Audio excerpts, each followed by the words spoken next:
بیایم با هم بریم شهر پیکی بلایندرز اینا.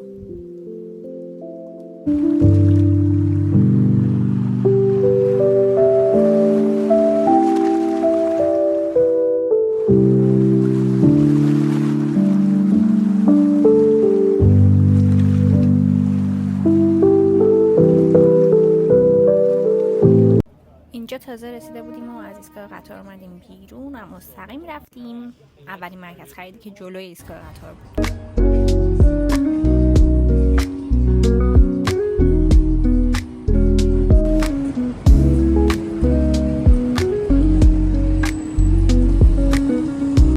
نماد این شهر این گاو وحشیه که تقریبا همه جا میتونستیم ببینینش، حالا به رنگ ها و شکل های مختلف.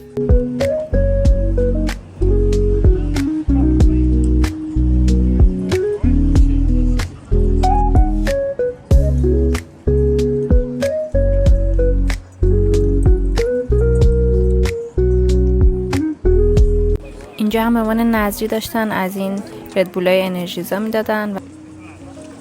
با سلام، ما به صورت کاملا بی هدف اومدیم و مغازه ها رو داریم میگردیم و یکی از همون پرسید که آیا شما ترکیه هستین و من گفتم نه، من نصف شجره‌نامه زندگیمو خدمت ایشون ارائه دادم.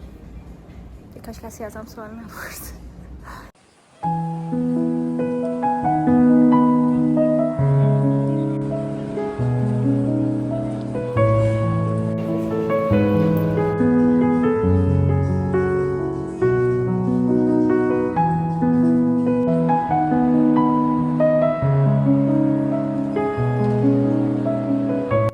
اینجا هم بالاخره رفتیم قهوه بخوریم و من هر جوری سعی می‌کردم یه جوری فیلم بگیرم که کسی توش نیفته، نمیشد واقعا.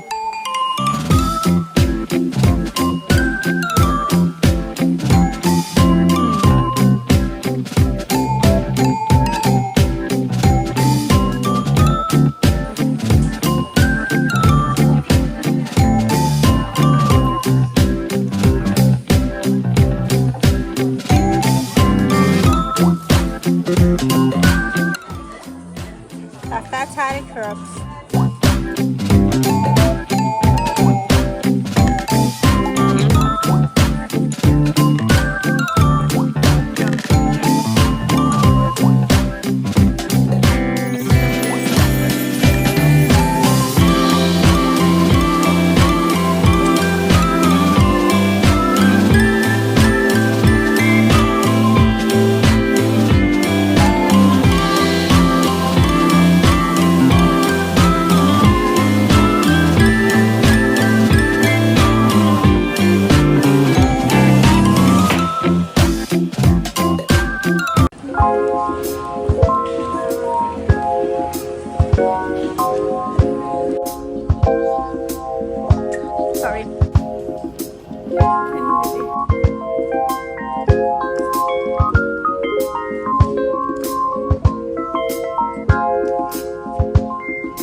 این تابلو با رنگ روغن نقاشی شده بود و پر از جزئیات بود.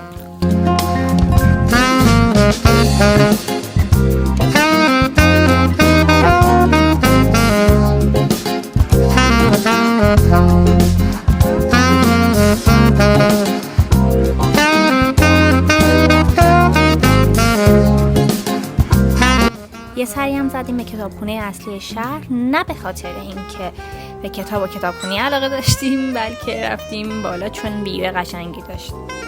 خدا ما رو ببخشه.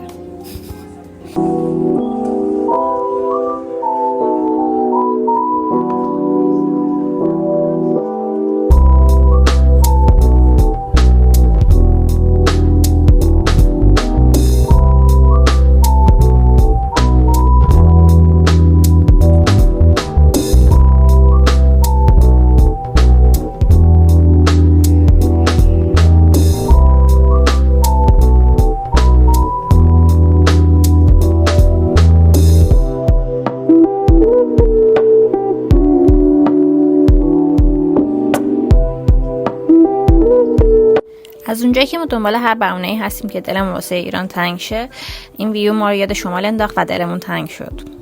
پایان.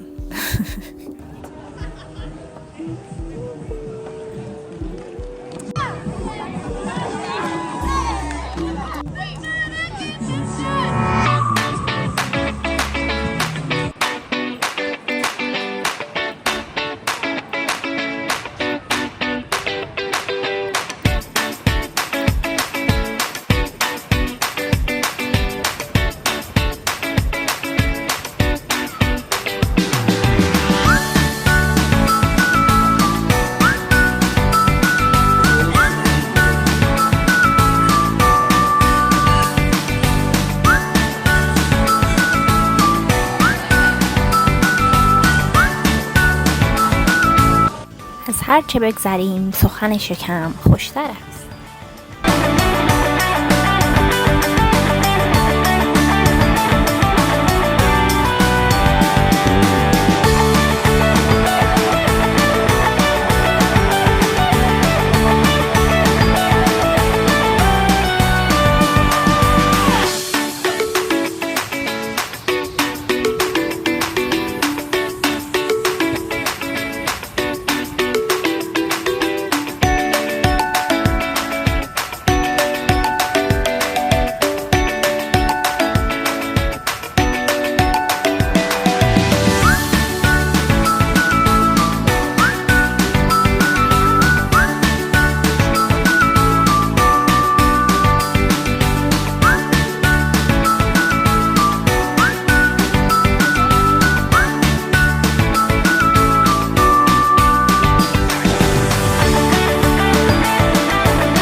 نمیدونم چقدر توی این ویدیو معلومه، ولی من داشتم زیر بارون براتون ولاگ میگرفتم و اگه لایک کنین ممنون میشم عزیزان.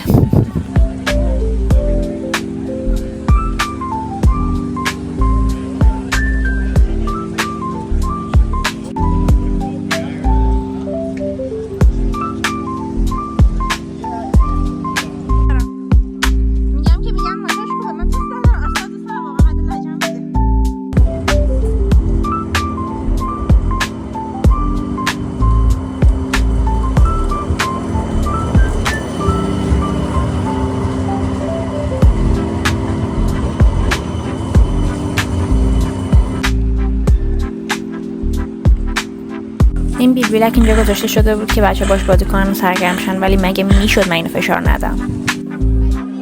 از اونجا هم یه سر رفتیم سفورا که خیلی خیلی خیلی شلوغ بود و تا اصلا نمیتونستی دور براتون ببینی حتی، و ترجیح دادم مستقیم بزنم بیرون به خرید هیجانی به درد نخور کنم.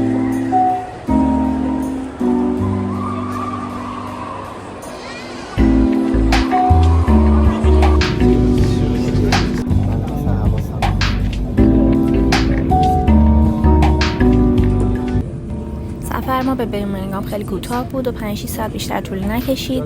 امیدوارم که ویدیو رو دوست داشته باشین، لایک و شیر یادتون نره و اگه دوست داشتین کانالم رو سابسکرایب کنین. مرسی که تا اینجا دیدین. تا یه ویدیو دیگه، خداحافظ.